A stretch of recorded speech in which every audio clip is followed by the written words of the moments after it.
नमस्ते। आज नमस्ते। हमारे साथ मौजूद हैं professor NK Chaudhary sir. Bihar में इस समय जो सियासत चल रही है, जो रामनवमी के दिन से बिहार और पश्चिम बंगाल में एक नया दौर शुरू हुआ है, एक नई तस्वीर जो निकल कर के आ रही है, वो जो तस्वीर बेहद भयावह है। वो तस्वीर जो ना केवल लोकतंत्र के लिए बल्कि आम आदमी से लेकर के और हर जितनी भी स्थितियां कही जा सकती हैं, उन सबके लिए खतरनाक स्थिति मानी जा रही है। बिहार में रामनवमी के दिन से दंगे की शुरुआत हुई और ये दंगे जैसे जैसे समय बढ़ा ना थमने की बजाय और बढ़ता हुआ देखा जा रहा है। और साथ ही साथ बढ़ रही है इस पर जो सियासत। लगातार तमाम सियासी दल के जो नेता हैं वो बयानबाजी कर रहे हैं, चाहे वो सत्ता पक्ष के लोग हों या जो राज्य में विपक्ष के लोग हैं। इसके अलावा वहां पर केंद्रीय गृह मंत्री का जो दौरा था उसके बाद से इस चीज को और ज्यादा हवा मिली और ये बड़े कैनवस पर इस पर बातचीत शुरू हो गई है। हम इन्हीं मुद्दों पर बात करेंगे सर के साथ कि क्या वहाँ की स्थितियां हैं, क्या इस तरह जो नए सियासी हालात बन रहे हैं, और इसके साथ साथ जो बार बार बात हो रही है, सत्ता पक्ष विपक्ष पर आरोप लगा रहा है कि इसके लिए जिम्मेदार है और विपक्ष जो है वो सत्ता पर आरोप लगा रहा है कि सत्ता ही इसके लिए जिम्मेदार है। तो इन कुछ जमीनी हकीकतों को भी समझने का प्रयास करेंगे। सर बहुत स्वागत है आपका कार्यक्रम में। सीधा सबसे पहला सर सवाल तो ये कि जो बिहार में इस समय माहौल है उसे आप कैसे देखते हैं? यह चिंता की बात है कि बिहार जो आमतौर से सांप्रदायिक सौहार्द के लिए जाना जाता है, आज डिस्टर्ब्ड है। वहां कम्युनल वायलेंस हो रहा है, खास करके तब जब कम्युनल हार्मनी की सबसे अधिक जरूरत है। आपने देखा और रिपोर्ट भी किया कि रामनवमी के दिन सासाराम में बड़ी घटना हुई। बिहार के संदर्भ में इसे मैं बड़ी घटना मानता हूं। नालंदा जो गृह राज्य है मुख्यमंत्री का, वहां घटना होना भी सिर्फ चिंता की बात नहीं है, बड़ी चिंता की बात है। स्वाभाविक है, प्रश्न उठेंगे आपके जैसे चैनल के लिए, मीडिया के लिए, और मैं तो कहूंगा आम आदमी के लिए, क्यों हो रहा है। मेरी राय में ये पार्टियां जो भी आज बिहार में काम कर रही हैं, चाहे वो सत्ता पक्ष की हैं या विपक्ष की हैं, इसके लिए जिम्मेदार हैं। स्वाभाविक है कि ऐसा होना उनको सूट करता है, बीजेपी के लिए विशेष रूप से सूट करता है। बीजेपी सत्ता से बाहर है आज। स्वाभाविक तौर से वो चाहती है कि प्रेजेंट जो पॉलिटिकल डिस्पेंसेशन है, जो सरकार है और उसको चलाने वाली जो राजनीतिक पार्टियां हैं, वो डिस्क्रेडिटेड हो, पोलराइजेशन हो। ये उसके राजनीतिक हित में है। आने वाले दिनों में जब बिहार में भी देश के अन्य राज्यों की तरह लोकसभा चुनाव होने हैं और एक बार फिर से फैसला होना है कि केंद्र में बीजेपी नीति सरकार बनेगी कि नहीं, यह बीजेपी के लिए सर्वाइवल की लड़ाई है। आज बीजेपी पार्टी के लिए जो सबसे बड़ा मुद्दा है वह यह है कि केंद्र में उसकी सरकार बनेगी कि नहीं और नरेंद्र मोदी तीसरी बार प्रधानमंत्री होंगे कि नहीं। इसके लिए स्वाभाविक रूप से कम्युनल पॉलराइजेशन करना उसके हित में है। यह दूसरी बात है कि रामनवमी के दिन जो घटना गई वह बीजेपी ने उसको डायरेक्टली कंट्रीब्यूट किया ये नहीं, ये एक अलग सवाल है, वो तो जांच के बाद ही पता चलेगा। दूसरी ओर कम्युनल पॉलराइजेशन जो रूलिंग डिस्पेंसेशन है बिहार में, उसके हित में भी है। वह भी चाहती है कि समाज दो भाग में बटे, जात और धर्म के आधार पर, जिससे 90 के दशक में जो सत्ता में जो लोग आए और बाद में कंटिन्यू किया, देखिए नेतृत्व जरूर बदला, लेकिन जो सोशल पॉलिटिकल क्लास है बिहार में 90 से लगातार एक ही है। ये मंडल पॉलिटिक्स है। मंडल पॉलिटिक्स मुख्य रूप से जाति पर आधारित पॉलिटिक्स था और इनडायरेक्टली उसमें धर्म भी था, क्योंकि उसमें अपीजमेंट की पॉलिटिक्स थी। आप MY समीकरण के बारे में जानते हैं, लालू जी ने MY समीकरण, वह क्या था? मुस्लिम यादव कॉम्बिनेशन कितने वर्षों के बाद आज एक बार फिर नीतीश जी के राज में और उनके प्रेजेंस में राम लखन सिंह यादव जी की जयंती मनाई जा रही है। आप देख रहे हैं कि किस तरह से सम्राट अशोक को अप्रोप्रिएट करने की कोशिश हो रही है, और जितनी ये जो मिडिल क्लास, जो खास करके कुशवाहा और ये अन्य जातियां हैं, कुर्मी जाति, उसको अप्रोप्रिएट कर रही है।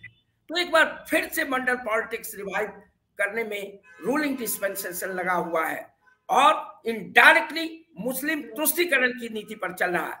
तो दोनों इसके लिए जिम्मेदार हैं। क्या कारण है कि नीतीश कुमार जो गुड गवर्नेंस के लिए जाने जाते हैं, जो दावा करते हैं कि उनकी सरकार सक्षम है, एफिशिएंट है और कम्युनल हार्मनी को किसी कॉस्ट पर टॉलरेट नहीं करी, उनकी वह सरकार कम्युनल पीस नहीं रख पाई सासाराम में। नालंदा जो उनका गृह जिला है, नहीं रह पाया पीस। कौन इसके लिए जिम्मेदार है? इसका कहीं से कहीं ऐसा लगता है कि उन्होंने भी इस बात को शायद समझा है। ये बड़ा आरोप होगा, मैं इसे गंभीरता के साथ कह रहा हूं। उन्होंने इस पोलराइजेशन को होने दिया, क्यों नहीं उन्होंने रोका? क्यों नहीं उन्होंने प्रिकॉशन लिया? सेकंड डे क्यों हुआ? थर्ड डे क्यों हुआ? क्यों आज भी पीस नहीं है? तो स्वाभाविक रूप से जो दोनों पक्ष हैं, जो सत्ता में है और जो सत्ता में नहीं है, दोनों पार्टियों को राज्य की जनता का पोलराइजेशन सूट कर रहा है। प्रेजेंट पॉलिटिकल डिस्पेंसेशन जो आरजेडी और जेडीयू का महागठबंधन है कांग्रेस का, उसको भी सूट कर रहा है।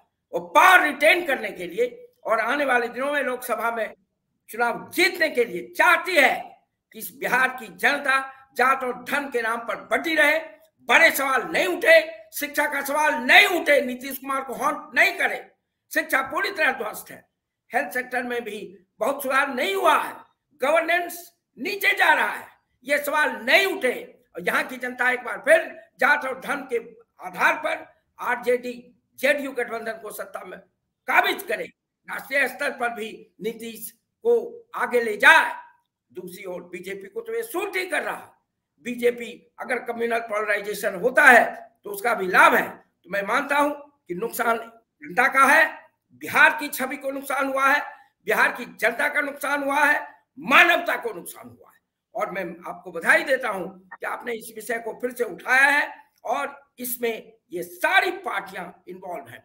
पावर पॉलिटिक्स ने आइडियोलॉजी को बैकडोर पीछे ढकेल दिया है और बात जो भी करें, हकीकत यही है कि कम्युनल एंड सोशल पोलराइजेशन की तरफ रूलिंग एंड ऑपोजिशन पार्टी दोनों जा रही हैं और बिहार की जनता को उसका परिणाम भोगना पड़ रहा है, मानवता को उसके कारण परिणाम भोगना पड़ रहा है। और देश में बिहार की जनता की जो अच्छी छवि बनी थी वो धूमिल हो रही है।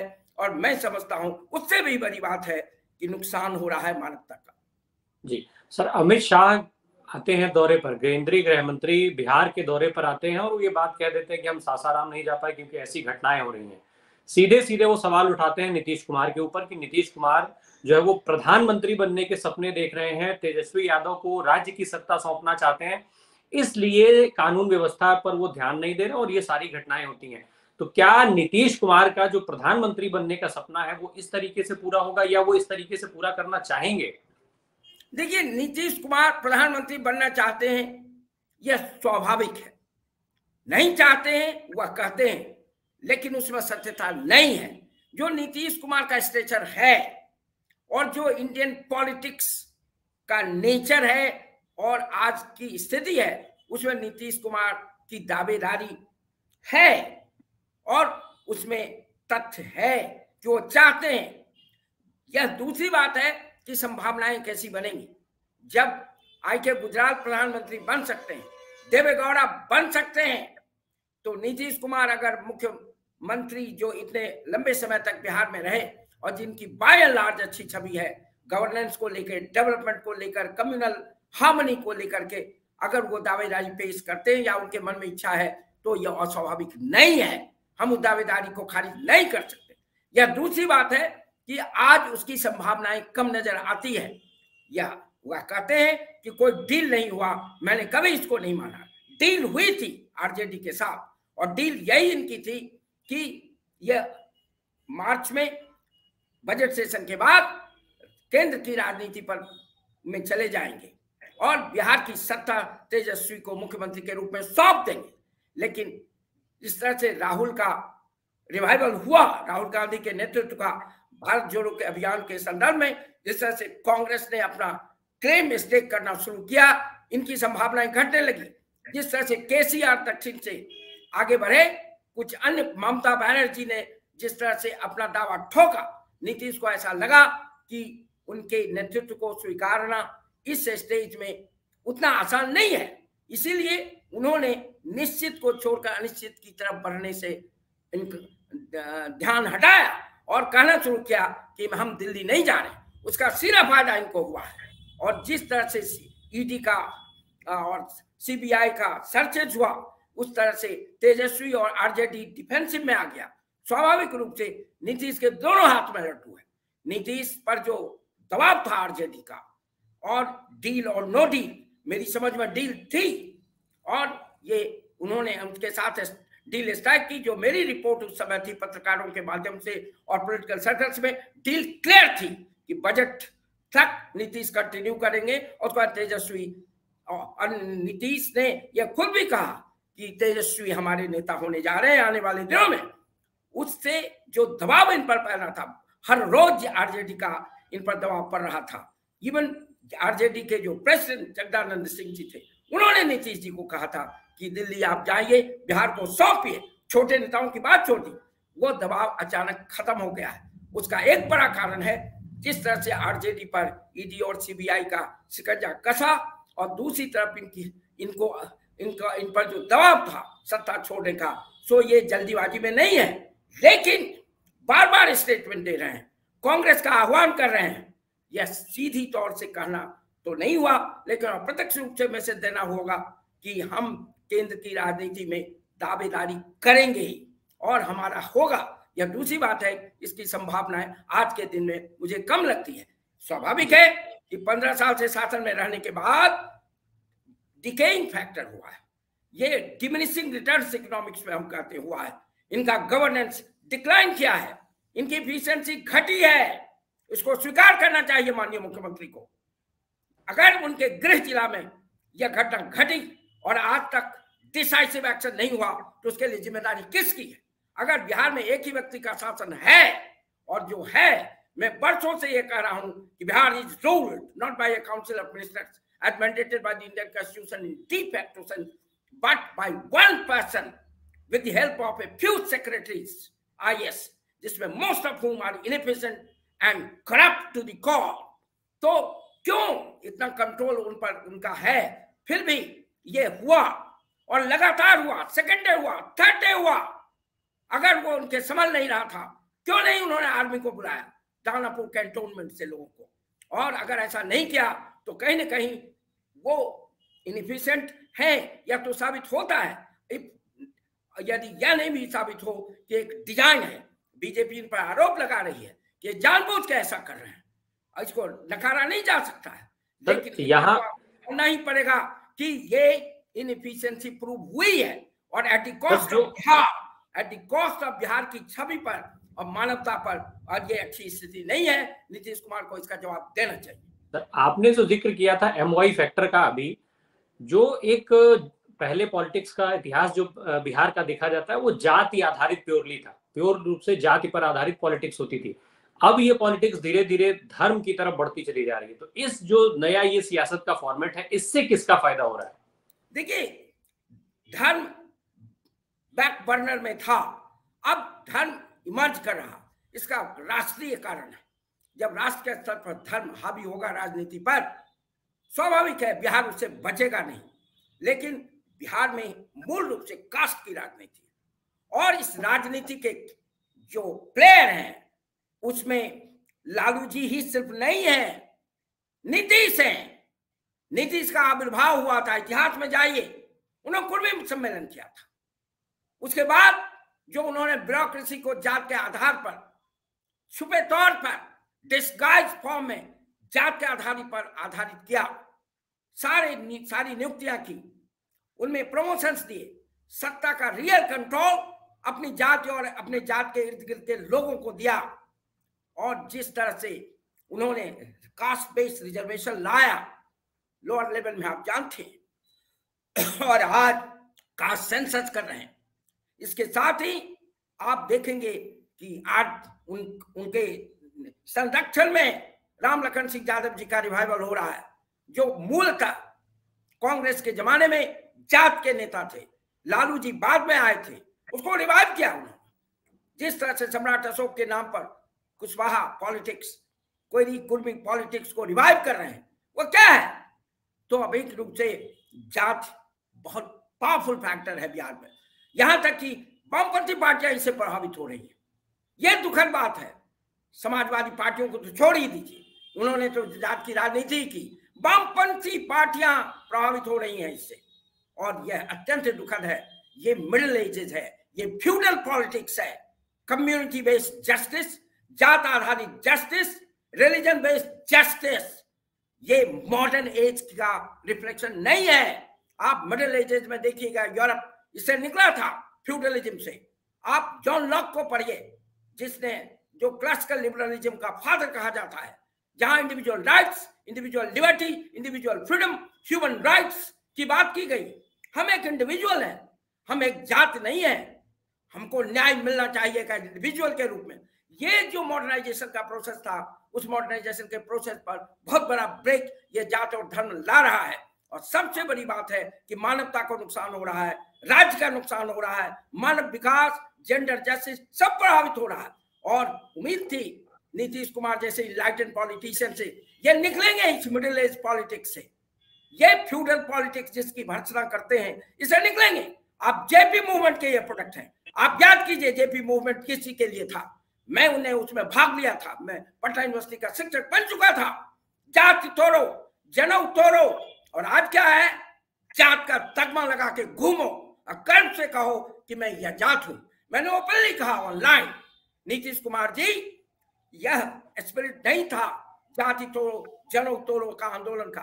भ्रष्टाचार चरम पर था, इसके खिलाफ जेपी मूवमेंट था। और डेमोक्रेसी, रिपब्लिकनिज्म, ये उसकी मांग थी जेपी मूवमेंट की। आज जात की राजनीति, परिवार की राजनीति, डायनेस्टिक पॉलिटिक्स सब हो रहा है। और मैंने जैसा कहा कि अब तो वामपंथी पार्टियां भी इसके चपेट में आ रही हैं, और सत्ता के लोभ में वो भी कमजोर हो रही हैं। उन्होंने भी सिद्धांत छोड़ा है। मैं जानता हूं मेरे वामपंथी मित्र नाराज होंगे, लेकिन जो माहौल बना है बिहार में, ये मॉडर्नाइजेशन के प्रोसेस को हॉल्ट कर रहा है। ये जो लिबरलिज्म जिसकी बात हम कर रहे हैं, वो उसकी ओर नहीं बढ़ रहा है। मानव अधिकार के प्रति संवेदनशील होना, रिपब्लिकन स्पिरिट का मजबूत होना, पार्टियों का डेमोक्रेटाइज करना, जिसके आधार पर जनतंत्र खड़ा रह सकता है, ये जो आंदोलन था वो कमजोर हो रहा है। और जेपी की ग्रेट लीगेसी को ये डिनाई कर रहे हैं, ये बीजेपी वाले भी डिनाई कर रहे हैं, और आरजेडी, जेडीयू और कांग्रेस तो कर ही रही। यह अत्यंत दुखद है। लेकिन एक लाइन में मैं कहूं कि इस वक्त जरूरत है नीतीश कुमार को विद हेवी हैंड इसको रोके। और अमित शाह को हम यही कहेंगे कि बिहार को धर्म की राजनीति में और पावर पॉलिटिक्स की राजनीति की बलवेदी पर बिहार की जनता को बलवेदी पर कुर्बान मत करें। वो साथ दें बिहार को, लॉ एंड ऑर्डर को मेंटेन करने में उनकी जिम्मेदारी डायरेक्ट नहीं है, लेकिन मैं मानता हूं एक राजनीतिक माहौल बनना चाहिए। बिहार जहां से गांधी ने प्रारंभ किया था, महात्मा गांधी ने, वो बिहार जहां जेपी हुए, इस बिहार को जो छवि थी उसको धूमिल होने से केंद्र सरकार भी बचावे। और डायरेक्ट रेस्पॉन्सिबिलिटी माननीय मुख्यमंत्री की है, बिहार की छवि को धूमिल होने से बचाएं। बिहार की जनता को जो पूरे समाज में एक जगह मिली थी, वो जगह बनी रहनी चाहिए, शांति व्यवस्था कायम होनी चाहिए। इसलिए मैं आपके माध्यम से अपील करता हूं बिहार की जनता को, राइट, आप छोटे कंसिडरेशन से ऊपर उठें, सत्ता की राजनीति को बिना ध्यान में रहे आज मानवता की राजनीति करें, और बिहार में शांति व्यवस्था कायम रखें, और सबके साथ लेकर चलने का जो सिद्धांत है उसका अमली रूप बिहार में हो, इसकी हम कामना करते हैं। और आपके इस कंट्रीब्यूशन के लिए आपको धन्यवाद देते हैं। बहुत बहुत शुक्रिया सर, आपने बहुत कम सवालों में ही सारी वो चीजें जो आदमी पूछे वो आपने सारे जवाब पहले ही इतने ही कम सवालों में कंक्लूड कर दिया था।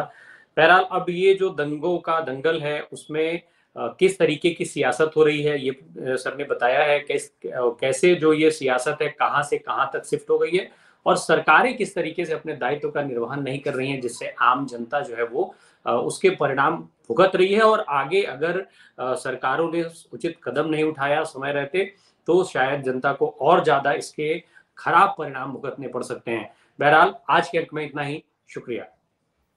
धन्यवाद।